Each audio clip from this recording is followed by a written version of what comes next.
Hey everybody, it's Beth from the Yoga Lab, and I wanted to pop in with some thoughts about props. Now, so often we use our props like bridges, right? To bring the ground up to meet us when the ground is far away, to make a connection between the hands, for example, if the hands have trouble coming together. And that's great. We're so lucky that we have all these props available to us. But I've been thinking about props in a different way. How can we use the props as a tool? For feedback, and maybe even to build a little bit of awareness or strength in different body parts. So let's just start by playing around with a block. So, your block could very easily give you some feedback with a wall, right? If you were in Warrior 2 and you wanted to get a little feedback on what the outer hip is doing and the outer thigh is doing, right? In your Warrior 2, you could have yourself or your students press your thigh into the block, into the wall, and start to get a little sense of what's happening in that outer hip.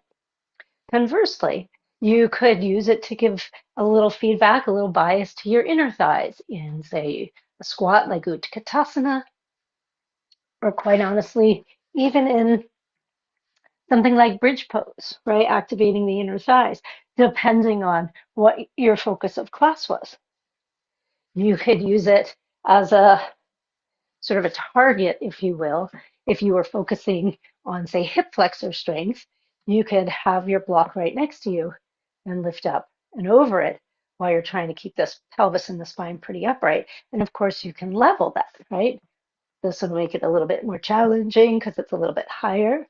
And of course, this would make it more challenging still. Maybe you have more blocks that you want to work with and double up and make it higher.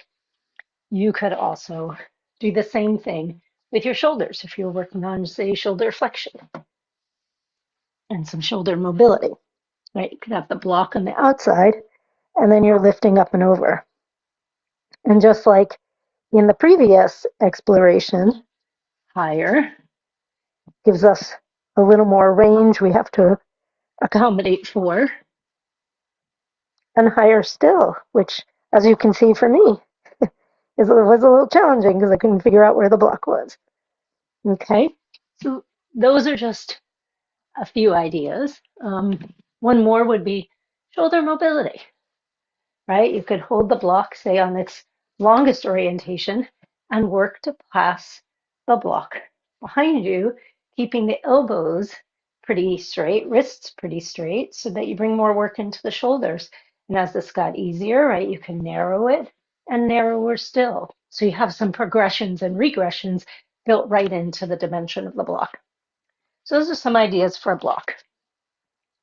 A strap, you could also work some shoulder mobility, right? Little shoulder flossing, tightening or loosening the strap according to your student's needs, trying to keep the strap pretty straight.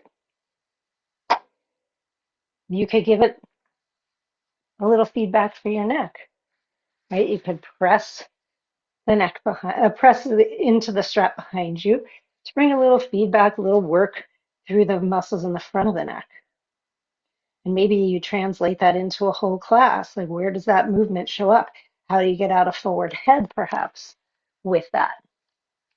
You could use a strap to bias the outer thighs in a squat, for example.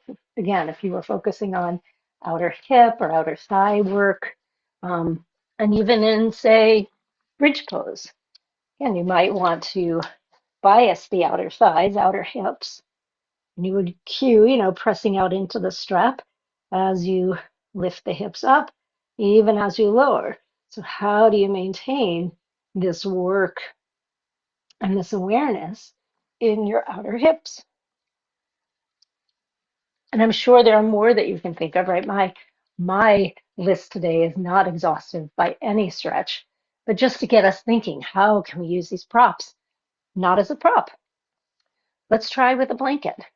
One of my favorite things to do is to have a blanket out in front. And for example, in bridge pose, if I wanted to bias, if I wanted to activate, say, my hamstring muscles, right, in my bridge, I can work to lift the hips and straighten the legs and see if I can pull that in. And then, you might get a hamstring cramp for a second. You'd pause and then do it again, right? So that's a simple way to target those hamstring muscles. You could also use a blanket if you wanted to target pulling, which we don't do a lot of in yoga, but you could be in, say, like a Sphinx pose and work on pushing it out and pulling it back into Sphinx. And so this would be a great way to work on those pulling muscles, which are working here to slow down gravity pulling on us. And of course, they're working here in what's called concentrically to pull the blanket in, right? So here's our eccentric contraction slowing down gravity. And then those pulling muscles pulling your blanket in. And then, of course, one of my favorites is to use it as a little bit of weight. So, for example, I might put it on my leg if I was thinking about maybe like something like Warrior Three, right? And maybe I was using some kind of bird dog variation to maybe activate my glutes, to become aware of what my pelvis is doing. And then this would be another way just to activate or to add a little bit of weight and awareness to the back leg and say Warrior Three. This could be a prep. And if you're working with a private client, maybe you would put it on their leg if you're working on, say, Warrior Three. Because once you're in Warrior Three, it is kind of hard to keep the blanket on there. Or maybe you do it like a partner pose kind of thing. And then a bolster, right? I'm a huge fan of bolsters in restorative yoga, but in a more active class, can give us great feedback. A blanket could too, blocks could too, if you don't have a bolster. But if you were working on something around pushing, like the pushing that we find in, say, plank pose, even downward dog, right? You could work, or handstand, right? You could work on pushing the bolster away and finding that sensation of push, what the shoulder blades are doing, where's that pushing come from, and then translate this, for example, into, say, plank pose for your, students who tend to collapse in the shoulders in plank. You could translate this into, say, handstand, right? As you take the weight of the bolster over, can you still feel that push from the shoulders to the pinkies, for example? And even maybe it turns into, navigating the rib cage and the upper abdominals here. How do you keep the ribs stable? How do you keep the pelvis stable with that little bit of weight?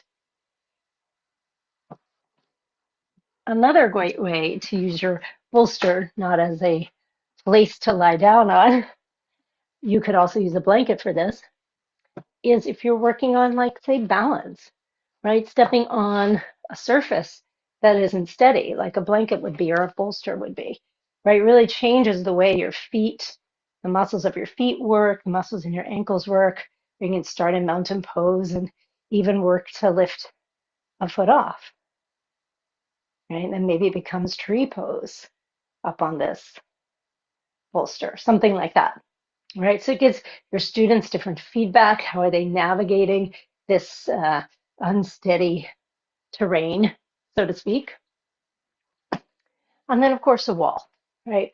One of my favorite ways to use the wall as not just a place to get support from in an upside down pose, but to use it for feedback. So when I'm working with students on, say, a hinging motion, I'll have my hips at the wall, and then I can feel the sitting bones and the tailbone sliding up, right? There's that forward tilt of the pelvis. And then that gives them feedback when they feel that movement stop. That's where their hinge stops. And then what do they want to do? Do they want to stay in this lengthened position? Do they want to let the spine flex over? And as you stay, is there room to eke out any more sense of the sitting bones sliding up the wall? And then conversely sliding down so that they have the idea of the pelvis moving the spine. So those are just a few ideas. As I said, this is not exhaustive. This is by no means the only way you can use props, not as props. Um, but I wanted to get us thinking about it a little bit and playing with it. So if this is something that's interesting to you, feel free to play with this a little bit. Feel free to experiment on your own. And when you do come up with ideas, by all means, email us. We would so love to hear what you're exploring, and we'll share it with the rest of the group because that's kind of how we learn, right? We learn from each other, and that's what we hope to do is build more of a community of yoga teachers who want to explore and play and um, think a little bit outside of the box of how we traditionally do things, how we traditionally, for example, use yoga props. So thank you so much for taking the time to check this out and explore with me. And yeah, keep us in the loop of what you're exploring and send us an email, and we'll make sure to reply to you and share it with the group. All right. Thanks, everybody. Have fun.